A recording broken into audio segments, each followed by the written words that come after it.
We talked with Dr. James Hannam from his home near London about his book, The Genesis of Science, How the Christian Middle Ages Launched the Scientific Revolution. James, you're an accounting professional by trade, but you have degrees in physics and history from Oxford and London universities, and you also have a PhD in history of science, as I understand it. So what were the early influences that instilled your interest in science? Well, I suppose my earliest interest in science came from my father taking me around the Natural History Museum in London, and it was also a subject which I was quite good at school. So when it came to deciding what I was going to do at university, that seemed the logical choice. And when later on I found that history was a subject that I also enjoyed enormously, it made sense to marry the two together and do my PhD in the history of science and write a book on that subject. As a book that talks about the foundations of science going back to the Middle Ages, what period of time are we talking about here in this book? Well, the book covers the period from about 1000 AD up until the death of Galileo in the 17th century. So it covers the entire late Middle Ages and also the period that people call the Renaissance as well. Give us an idea of how this book came about. What was the motivation? Well, for me, it all began reading a book by a professor called David Lindbergh called The Beginnings of Western Science. And that's a textbook for university students. And although it's quite a good read, it's not really a book for the layman. But I realized that Professor Lindbergh had a fantastic story to tell, and there was far more to science in the Middle Ages than has commonly believed. And because I realized from reading Professor Lindbergh's book that there had in fact been a great deal of important science during the Middle Ages, that seemed the logical way to try to rehabilitate that period and help people of today understand that we actually owe something of a debt of gratitude to the people who lived during it. As I was recording the audiobook, it was amazing to me how many unsung heroes there were during that period. Can you talk about some of them? Well, as you say, they are not very well-known people today. Everyone has heard of Roger Bacon, but in fact he wasn't all that significant. The really important figures in science during the Middle Ages were people who we simply haven't heard of, such as Jean Buridan and Nicolas Rem from the University of Paris in the 14th century, and Albertus Magnus from Germany, and Nicholas of Cusa, who perhaps is slightly better known, but still quite an obscure figure today. And these people developed scientific theories such as the fact that if the Earth is moving, we can't actually feel it.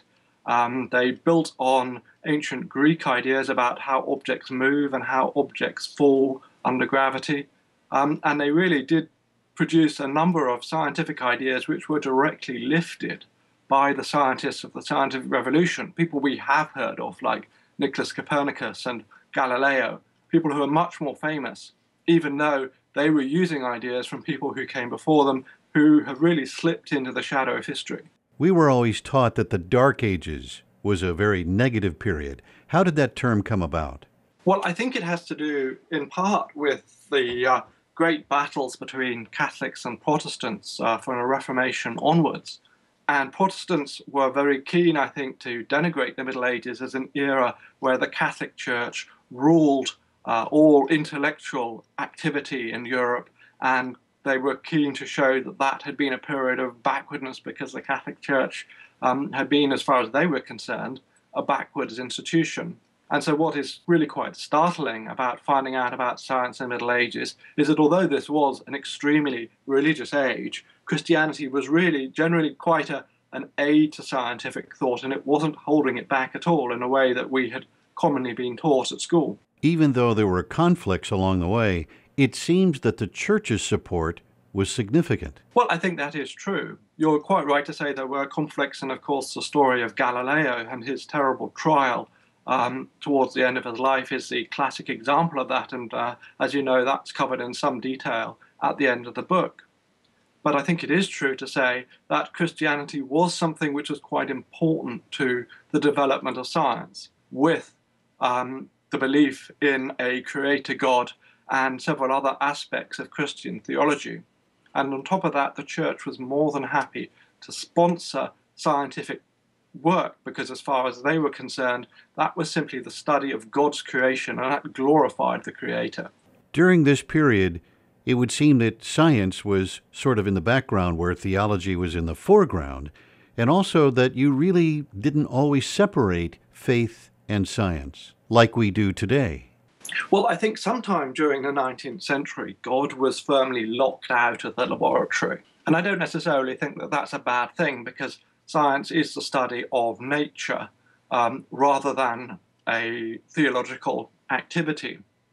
But before the 19th century, science was a essentially useless activity. It was intellectually interesting, but it didn't really have very many practical applications at all.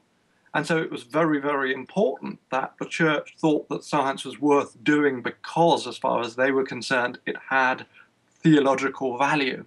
And I think that furthermore, during the Middle Ages, that idea that science had a theological value meant that almost anybody who went to university was required to actually do a basic course in science if they wanted to try and ascend the heights of theological study to further their careers. Based on what we learn in your book, I think what we realize that this period of history was full of myths and legends. Can you talk about some of those? Well, really, the most notorious myth, of course, is that people in the Middle Ages thought the earth was flat. And the fact is that we do not know of anybody at all during the Middle Ages in Europe who did believe that the earth was flat.